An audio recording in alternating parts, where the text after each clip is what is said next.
All right. So I'm originally from New York, but in 2001, my husband and I and our two young daughters were living in Miami, Florida. And when tragedy struck on 9/11, we decided that we wanted to leave the rat race. We wanted to get out of the big city, and we wanted to raise our children someplace that was a more wholesome place to raise children.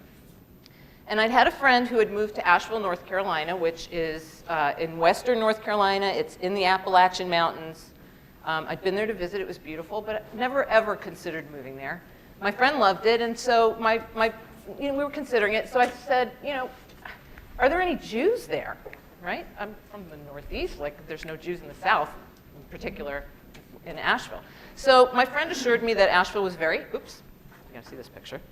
Asheville was very hip, had a great music scene, and that there were plenty of Jews. She's not Jewish, but she had already joined the JCC because they had a great pool, and all her friends joined the JCC pool, and it was a really cool scene. So I thought, okay, that's kind of interesting. And then I did a little bit of research and looked on the internet, and I came across an article titled Shtetl in the Mountains. And that was written by a guy named Alan Silverman, and he talked about how the Asheville Jewish community was this tight-knit, small little village-type atmosphere, and how wonderful it had been for he and his family to move there. And so I thought, okay, that's really encouraging. So I went to check it out, and I was looking for a house. And while I was there looking for a house, I went to a party where I met Sharon Far, and that's her husband, Vic, and Sharon was a New York Jew. I was like, all right, I'm not alone. I won't have a target on my back. I was a little worried about that. So we moved to Asheville, and by December of 2001, we had purchased a home. And little did I know that that meeting of Sharon and me was about to change my whole paradigm of what it meant to be a Jew and what it meant to be in a Jewish community. That's me. Nice. So pretty much, I took my Jewish identity for granted. Growing up in New York and then living in Miami, I had every brand of Judaism available to me that you could ever want, right? I had bagels wherever I wanted. I had, and so I never thought about it, never reached out to other Jews thinking, I need to have a relationship with Jews. Most of my relationships, most of my friends were Irish or, Italian, or it just wasn't a priority for me at all.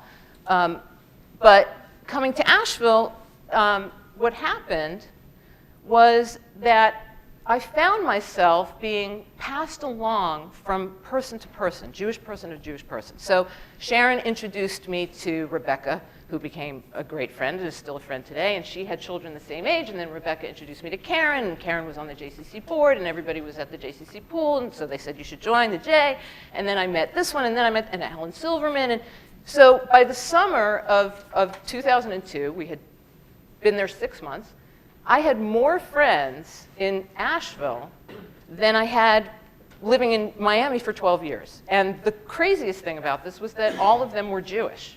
And they were all at the JCC. We were all hanging out. It was like this big social scene at the JCC. So Asheville has a very long history of this kind of behavior. This is a photograph from our JCC in the 1940s. Our JCC was founded in 1940 in an environment that was incredibly anti-Semitic. The KKK was active, and people were scared. Jews were very, very successful in business in Asheville. Jews have been there for quite a long time. One of our temples is about to celebrate 125 years. So while people would do business with Jews in Asheville, they didn't want Jews in their social scene, and there was no place to have a wedding or a bar mitzvah or anything like that. So in that environment, a couple of families chipped in. They purchased a home on Charlotte Street, which is where our JCC is still located today, and it became the hub of Jewish life in Asheville, truly. And the thing was that what made this situation so unique was because it was such a small community. At that time, there were maybe 400, 500 Jews, if that. Every single Jew was important. Every single Jew that arrived in Asheville was welcomed. As soon as you identified as a Jew, you were embraced into that community like you were the most important person who had ever shown up anywhere. And that we now refer to it as WINK at my JCC, which is welcome, important, noticed, and cared for. Those are the elements that are going on in the Asheville Jewish community. So Asheville is growing. This is a picture of our, we have a Jewish festival once a year downtown in Asheville. We get thousands of people that come to that Jewish festival. Our most recent demographic study showed that there are about 2,500 Jewish people, not households, people, in the city of Asheville. So it's a really small community. And in spite of that, we support 2 synagogues. We have Federation, Jewish Family Services. We have a Center for Jewish Studies at the university. And we actually have more institutions being added to that list. So in 2005, when Chabad showed up, suddenly there was a little bit of panic. Because how was our small Jewish community going to support all of these Jewish institutions? And so we asked ourselves, how are we going to thrive, and how are we going to stay strong? This is our JCC. So our JCC is pretty small. It's an 18,000 square foot building. As I said, this is on an 1.5 acres. So the original location was an 1.5 acres. So that includes our pool, our building, and our parking lot. Okay? And we have a summer pool, and we have no fitness center. We have early childhood. We serve about 120 children a day. In our early childhood program, we have after school and summer camp, all operating out of this location, which is growing, thankfully. But at the moment, this is how we function. And so that same demographic study that we learned there were 2,500 Jewish people in Asheville also showed us that more than 50% of the Jewish population in our area were people over the age of 50 who had no children in their homes. So what happens when people who don't have children in their homes, they come to our JCC, and there's children everywhere, and I mean literally hanging from the walls. I mean, it's just children everywhere. And people say, oh, this is so wonderful, what a thriving, wonderful, beautiful Jewish community, but there's nothing here for me at your JCC. And so they walk away. So we were asking ourselves at the time when we learned this, like, what are we going to do? How are we going to engage all of these adults? Some of them were new to our community. Many of them were people who had been in our children's programs but had aged out. And so we knew that we were losing those people. If you haven't heard about Asheville, it's because you haven't been reading the paper. So Asheville is constantly making best of lists. And so it's a very popular place to visit, and a lot of people are moving there. One of the lists we've made is best places to retire. So this population of people is growing who are over the age of 50. And so what happens is people arrive in Asheville, and they somehow stumble across our little JCC. Maybe they go to the Chamber of Commerce where we have a presence. And they come to the JCC, and they show up at our front desk, and they go, wow, there are Jews in Asheville. That's so awesome. And so tell me about Jewish Asheville. And so, you know, our receptionist is constantly being tasked with trying to share about Jewish Asheville. And so we saw this as a great opportunity. There are all these people, all these new people coming to our community of all ages. How do we give them that same warm welcome? And how do we embrace them into our community? Because still to this day, every single Jew, especially because we're expanding our agencies, we have so much growth going on, every single Jew that shows up and says, I'm a Jew, guess what? You show up and say you're a Jew in Asheville, you have a responsibility to the community. So how are we going to continue this welcoming tradition? So we identified 3 strategic priorities. And the first of those was community collaboration. We realized that because we have all of these organizations, and so these are all of the Jewish agencies that we have now. So now we have a Jewish secular community. We have Carolina Jews for Justice recently came into play. We have a Hillel that looks to the community for support. So in order for all of our agencies to be strong, we realized that we needed to collaborate. So the JCC started probably almost 10 years ago an initiative called the Asheville Jewish Leadership Collaborative, which we now refer to as the AJLC. And that group meets once a month. We have both professional and lay leaders come to a monthly meeting to talk about everything that's going on, whether it's our calendars. We have to, collaborate on our calendars so we're not stepping on each other's toes because we want to bring people to all of our events. How do we support each other? We've done collaborative programs. I could go into this in great detail in person. But even controversial issues that have come up in our community, we've collaborated on. And P.S., we have all the rabbis there. Chabad is there with our Reform and conservative rabbis. And we are doing a really good job of working together on issues. We've even started to collaborate around fundraising. We have 4 capital campaigns going on in our community right now, including the JCC, both synagogues, and Chabad. So there's tremendous competition for a very small pool of donors, and so we've been coordinating those meetings. Like, well, I'm going to meet with so-and-so on this day. We think you're going to give to this one. So it's been a wonderful collaboration. Our second strategic priority was adult programming. So what we did to address this was we started with some focus groups where we invited this population from both new and longtime residents in Asheville, and we sat down and said to them, okay, we're not going to do a fitness center. They told us they really could care less about the pool. They didn't want to hang out with all those kids screaming and splashing. So what could the JCC be for these adults in our community? And we learned a lot from them. And one of the main things that we thought they wanted us to program for them. And what they told us was, no, they really wanted the JCC to be the place where they met each other, where it didn't matter if they were affiliated or not affiliated, where they were affiliated. They could get classes at synagogue, they could go to Chabad, they could go to the Center for Creative Retirement. That was not what they needed from the JCC. What they needed was a place to be comfortable being Jewish together. So we don't have a lot of staff, and we certainly don't have a lot of resources. So we said, okay, we need some volunteers, and we put together a group of volunteers that now has taken responsibility for creating their own programs. And they do a lot of their programming, like 80% of it off-site, because we don't have any space for them. So they go on hikes, they go on museum trips, they go out to dinner together, and there's probably about 30 volunteers that work together. They meet every month to create programs. There's actually 2 components of this. One is our Community Engagement Committee, and then there's our TAG, they call themselves, the adult group. And so they plan all these programs for themselves, and we supply marketing support. We have a staff member that provides support, but they're doing this themselves. And the cool thing is that they're building relationships through their volunteerism. The most popular program that they have is a monthly potluck dinner. These are hosted at people's homes, and the dinners are so popular that they actually have a waiting list every month for people to sign up for these dinners. So they've come up with a whole system to support membership at the JCC, which what I forgot to mention is we also started a new category of membership at our JCC, which we call adult social memberships.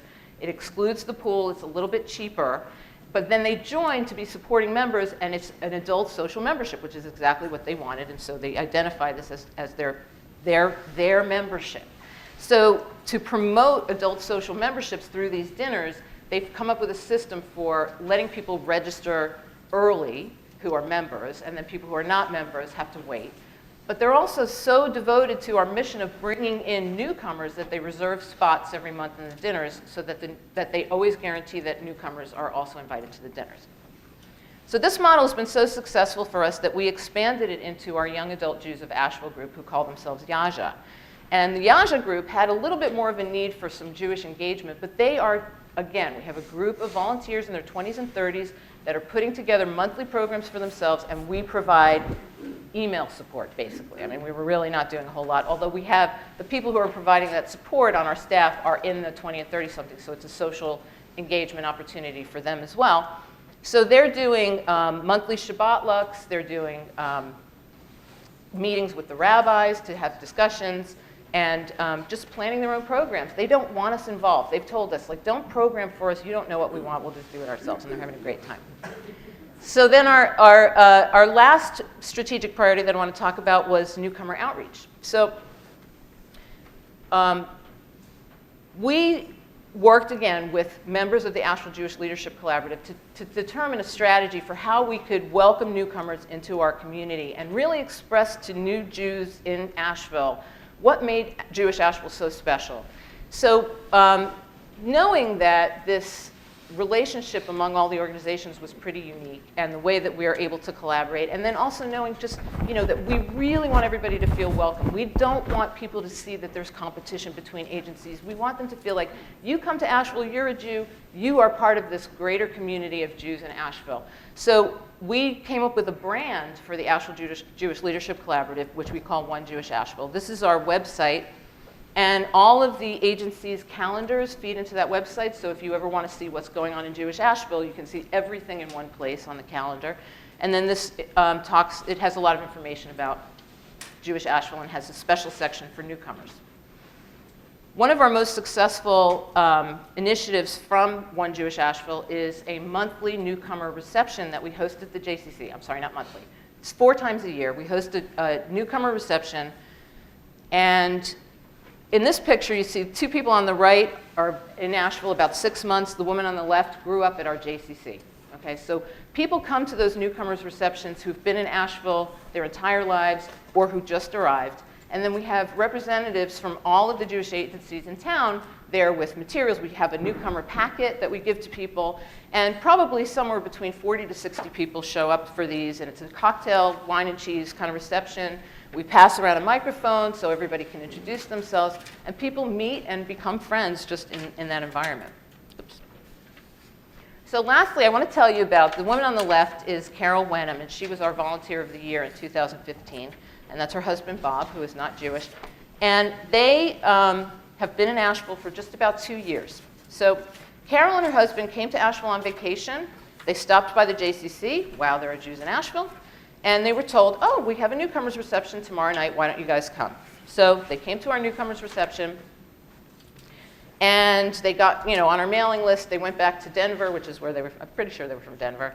And they were getting our emails and getting our mailings. Within a few months, they decided they wanted to move to Asheville, which often happens. And so they came back to town, went to one of the adult dinners, and lo and behold, more friends than they've ever had in their entire life. And all of their friends are Jews. They've never had Jewish friends. Exactly the same thing that I told you about myself. So this summer, Carol, the reason why she got our Volunteer of the Year award, she organized, in honor of our 75th anniversary, she organized an event that we held, which was 75 Shabbats around town. So what we decided for, among other things, for our 75th anniversary was we really wanted as much community engagement as we could get, and we really wanted to re-engage people who hadn't been involved in our JCC for a long time. And so the idea for the 75 Shabbats around town was that people would host a Shabbat dinner in their home. They would provide a meal for a minimum of 6 people. Could be any ages. Those 6 people would make an $18 donation each person to the JCC, so it was a fundraiser for us. And we had literally had 75 dinners scheduled throughout the month of June, over 4 weeks. And the rabbis hosted dinners at their houses. People who hadn't been at the JCC in 40 years hosted dinners. We provided them with challah, wine from Israel, candles, and one of our volunteers made 75 handmade challah covers that had our 75th anniversary logo on. It was unbelievable how into it people got. And Carol organized that entire event for us, and all of the participants that signed up and all the donations that came in. It was really amazing, amazing event. So that's all I wanted to tell you, but the bottom line is what I want to share with you is the difference in a small community that I have found is that feeling of being cared for because I'm important. And if you can just take that one idea back to your communities, regardless of how big your community is, that every single Jewish person who walks through the door of your institution, or even if they haven't walked through the door of your institution, that person is important because they're a part of your Jewish community. And if you can make them feel that sense of importance, they then want to make other people feel that. So it kind of is like a pebble, in the pond. That feeling spreads out, and people will carry that same experience with them, and they'll pay it forward.